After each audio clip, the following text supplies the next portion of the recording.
Comrades 31 December, এখন না হলে কখনো নয়, এমন পোস্ট সামাজিক যোগাযোগ মাধ্যমে ঝড় তুলেছে।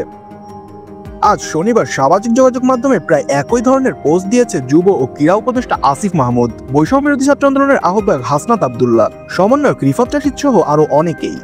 শনিবার যুব ও ক্রীড়া উপদেষ্টা আসিফ মাহমুদ তার পোস্টে লিখেছেন, কমরেডস, নাও অর নেভার।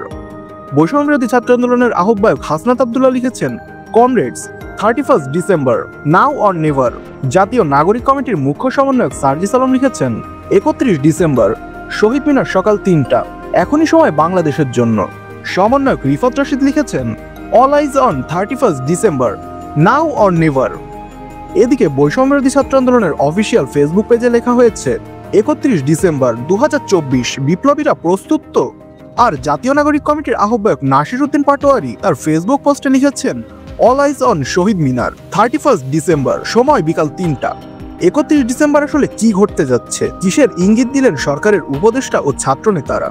পোস্টদাতারা স্পষ্ট করে এ বিষয়ে কিছুই জানাননি। তবে কেউ কেউ ধারণা করছেন, এই দিন শহীদ মিনার থেকে আত্মপ্রকাশ করতে পারে ছাত্রদের নেতৃত্বে পৃথক দুটি রাজনৈতিক দল।